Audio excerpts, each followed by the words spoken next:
So, hey, serious question. Where are all the websites and spaces made specifically for kids?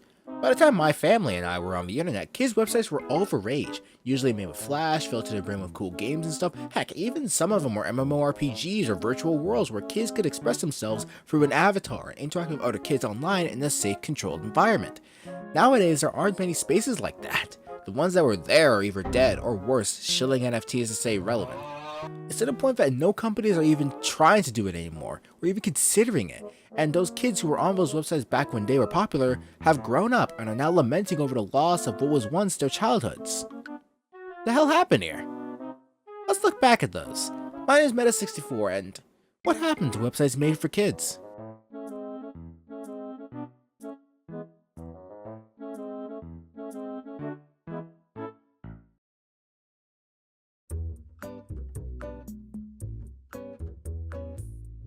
So let's imagine for just a moment that we're in the late 90s to the early 2000s. The internet is still in its infancy, nothing like the gigantic, sprawling fractal that we're all on today. People were just starting to explore this new exciting world on their computers, from the businesses that you see all the time to the average Joe in his house.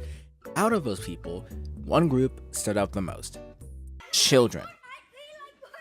And as a result of these kids being on the internet, multiple websites were now, whether intentionally or not, collecting information on children, which made many parents very concerned. In 1998, US Congress passed the Children's Online Privacy Protection Act, or COPPA for short, which prohibited websites from collecting data on users under the age of 13 without parental consent. The introduction of this act, plus pressure from parents, plus the fact that many companies actually wanted to profit off these kids on the internet, was a wake-up call to the people making content for the internet. Why spend all this time making a website for people over the age of 13 when you could just make something for people under the age of 13? And also comply with COPPA. Seems simple enough. Make a website super colorful and full of games and then bam, you got a kid's website. Maybe slip some membership plan that the kids can pester their parents to buy, and now you got a steady source of revenue. Around 2010, or mid to late 2010, many different websites sprouted into existence in order to capitalize on the new cash cow that had shown itself to be extremely viable and extremely profitable. Throughout this video, we'll be looking at these sites as they were when they appeared during the time I got on the internet, so around 2010 to 2011. We'll be going over what made them work back then and what they evolved into over time. There are many different categories of these websites, but the ones I want to focus on first are the children's TV station websites.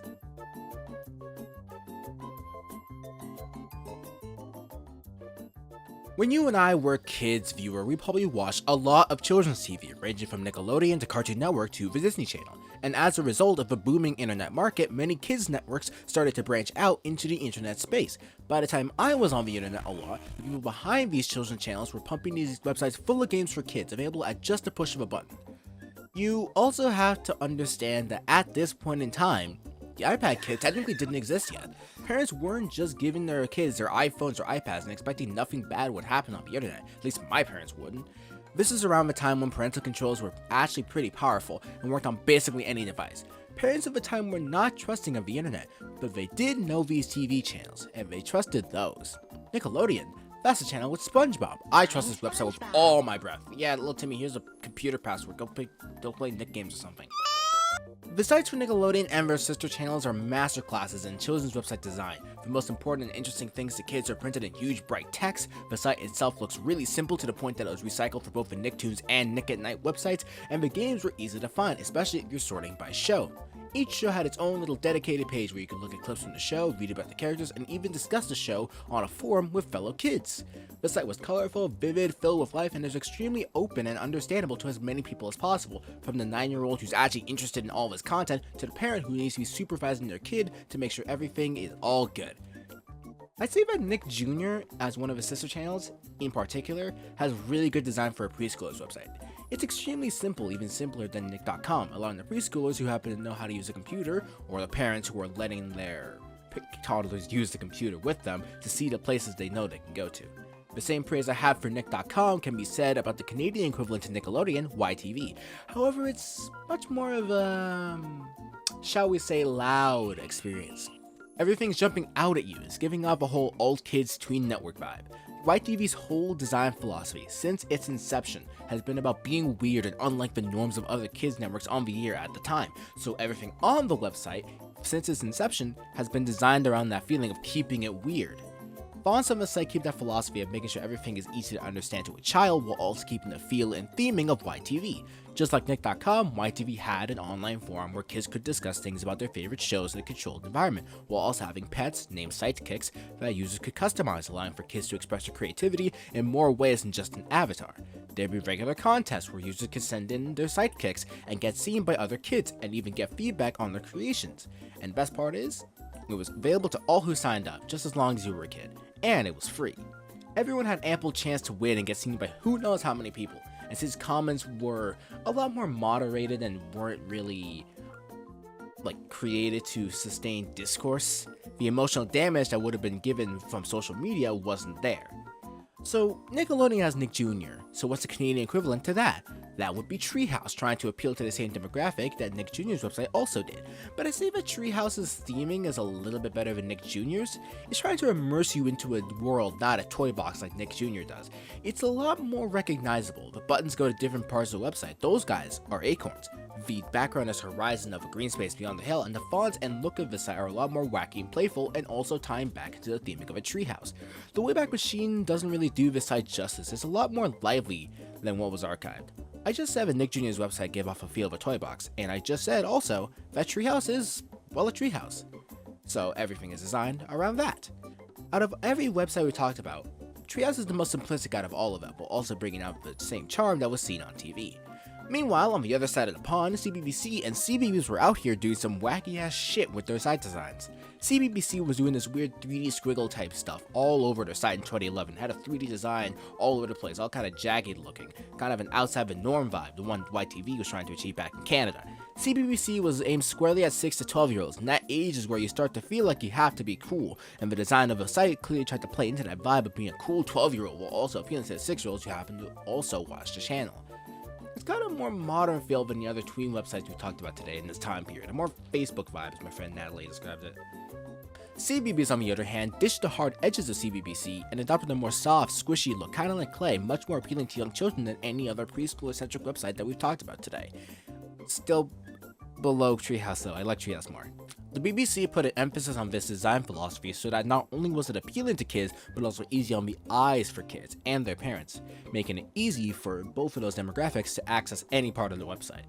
CBeebies takes design notes from Treehouse here as well, having a landscape for kids to look at over the hill, which is pulled from the bumpers straight from the time. The soft and squishy look of the UI and the overall feel of the CBeebies website make it basically second only to Treehouse.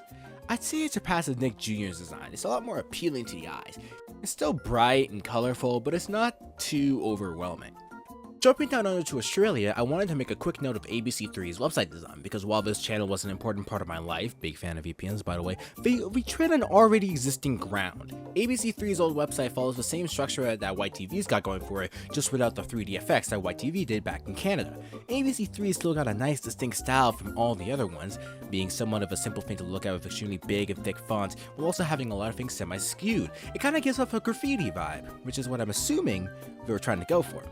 The common theme between all of these sites is being simplistic to the point that anyone, especially a child, could understand it, while also keeping the brand identity of the channel intact. The websites we discussed today have so much personality behind them, but they still feel fun to explore. Form takes priority over function, but not by too much, resulting in a seamless, easy to understand space. Now what's this?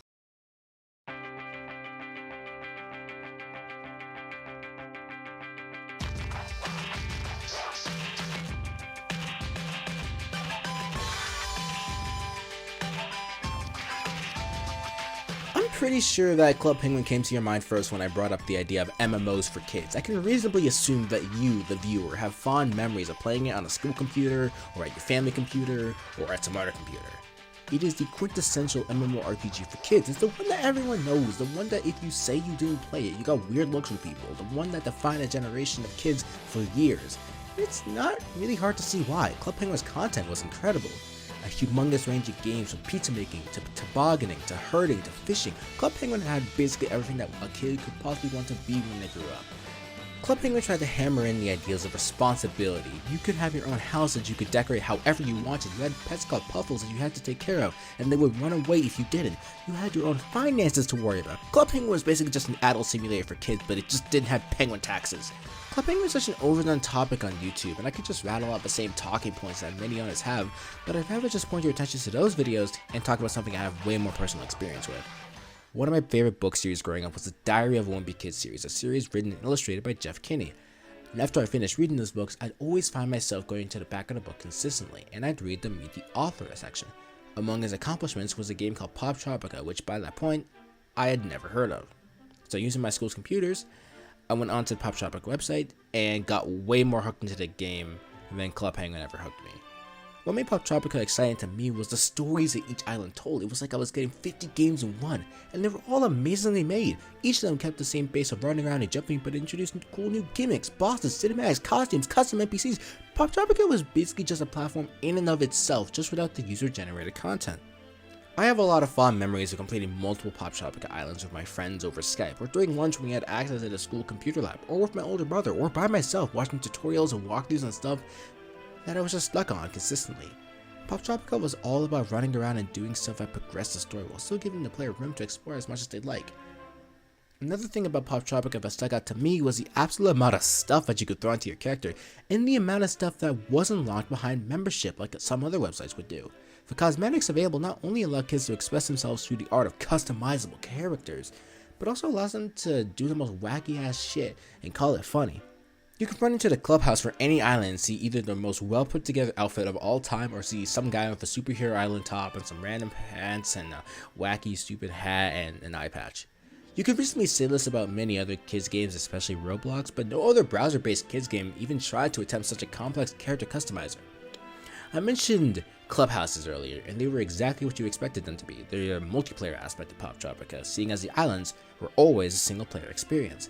This gave kids the opportunity to hang out with fellow Pop Tropicans without taking away the magic of the island someone's playing on. And of course, we can't forget about the islands. I already talked about how they were basically their own game in and of themselves, but some went above and beyond, adding new gimmicks and mechanics to the already existing formula. One could give you the ability to fly, one could just shrink you down to just a little guy, one could put you into the scenario of a reality TV show, and it would just keep building and building and building and building on that base of a simple action-adventure platformer hybrid, while also pushing the limits of that base, resulting in an MMORPG that's much more nuanced than Club Penguin.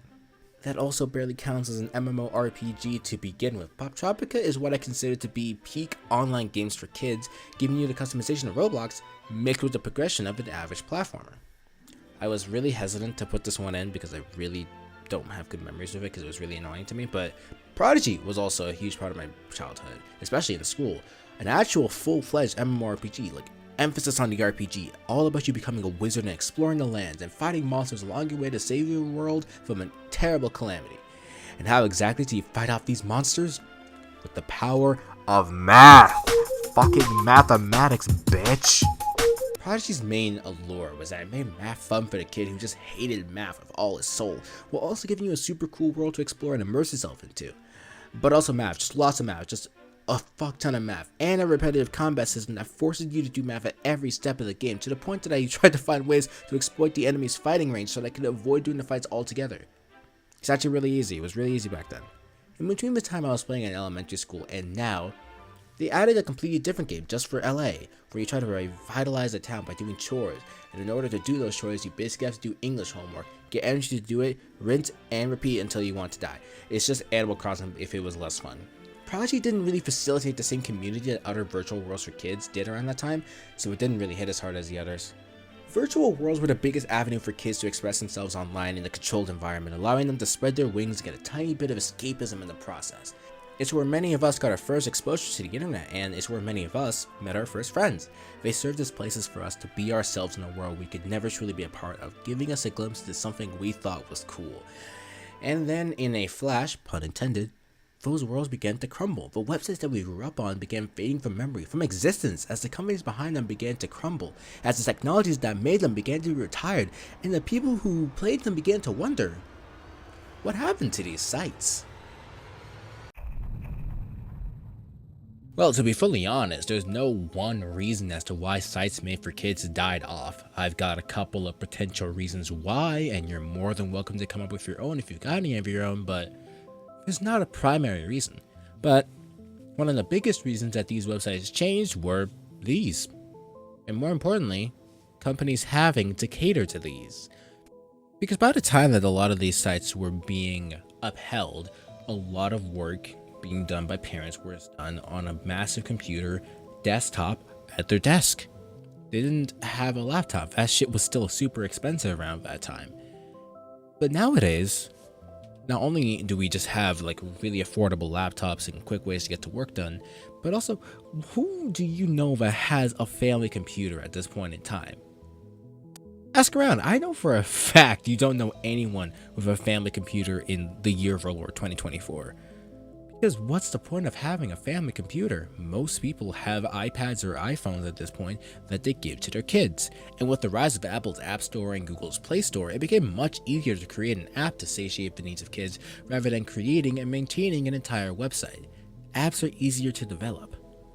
Another factor is, obviously, the death of Flash in 2020. Most kids' websites that we loved were built upon that platform, and once Adobe even noted that it'd be phased out, people started to panic, and once it finally died, those websites went with it. So even if the kids who grew up with those sites wanted to show them to, say, a friend or younger sibling, they just couldn't without the use of other software or web extensions like RUFFLE or Blue Maximus FLASHPOINT. While the death of Flash didn't completely cripple some of these sites, heck, some of them are still around, running on modern platforms like HTML5, PopTropica being a big example. It certainly made it harder for people to access quickly. And of course, the two biggest factors as to why these sites died and or fell out of relevance: money and the shift in demographics. Money sure as hell isn't infinite, and while those old memberships certainly worked for a large period of time, you could also just not buy it. It's not an essential. It's a want, not a need. And for me and a lot of kids on these websites, we know for a fact that we didn't purchase membership on any of these sites, not with our own money. So most of your player base is mainly children's, mainly those who would have to, convince their parents that, hey, I really want this membership, please buy it for me. Whose parents who most likely say no, because why would they buy that? You wouldn't really be surprised when revenue goes down, now would you? And with the rising cost of development and service to host these sites, dude, these sites were extremely likely to be unprofitable or deeply in debt to hell and back, or the parent company could just not see the appeal or profitability of the project. It happens a lot. And demographic shift is just, well, self-explanatory. The bar for kids content has been thrown all over the place. What kids enjoyed during my early days on the internet isn't very appealing to the kids of the current era. And you can't just force it down their throat. You can certainly try, but we're just gonna go back to what makes them comfortable, what they know. This isn't like a kids these days type problem. If it makes them happy, kids will want to stick with it. Not their fault, it's just basic chemistry.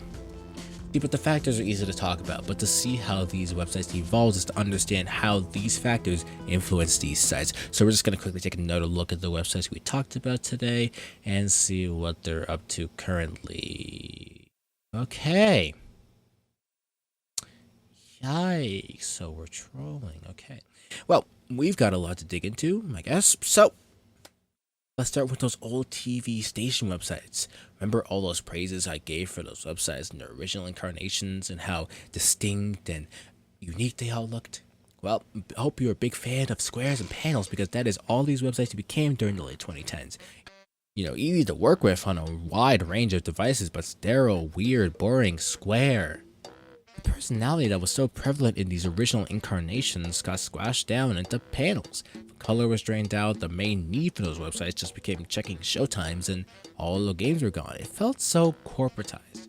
I saw this most in the Canadian versions of kids' websites in the middle of 2018-2019, where they all transitioned into using the same template for all of their sites, and I do mean all of them. Same layout, same font for most of them, same pages, same overall design philosophy.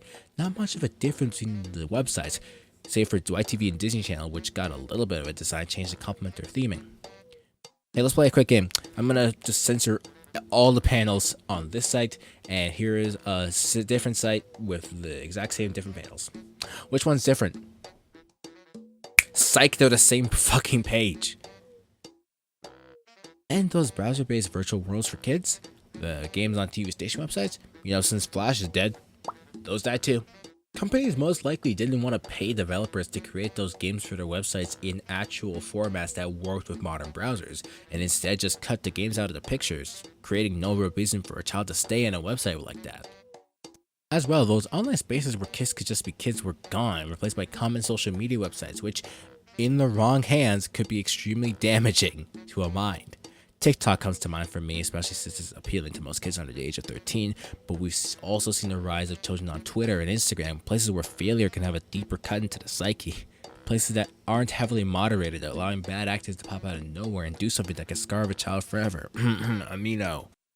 Anyway, back to what I was saying. The over-corporatized versions of children's TV station websites and the rise of social media being preferred as a main hangout space for kids were two big factors pushing kids away from the websites of before. But another big factor was the fact that kids just don't find this stuff cool anymore. You could say this falls into the demographic shift thing, and you'd be right, but the difference is it's not just the demographic, it's the trends changing with the times, as they usually do. If those trends aren't very friendly to the idea of the websites we grew up with sticking around for too long, the energy, manpower, and funding needed to keep these websites up is astronomical, and those demographic and trend shifts make it nearly impossible to keep your kid's website afloat in the exact way you originally made it. There's a reason why Roblox is still around and trendy. The user-generated content allows it to stay within the trends constantly, and the demographic hasn't really changed in any way since its original launch in 2006. You're pointing towards tweens who want to be creative. Those guys will stick around for ages. Roblox is probably one of the only examples of virtual worlds sticking around and consistently and exponentially getting its player base to stick around, old and new. A resource that, unfortunately, not a lot of these sites had access to, resulting in a lot of fall off and a lot of shutdowns. Which brings me to this video's overall conclusion.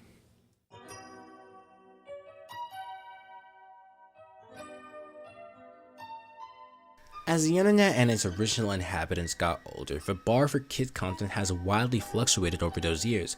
What worked then just becomes out of date today. It became such a weird landscape to navigate for the kids who grew up on the internet.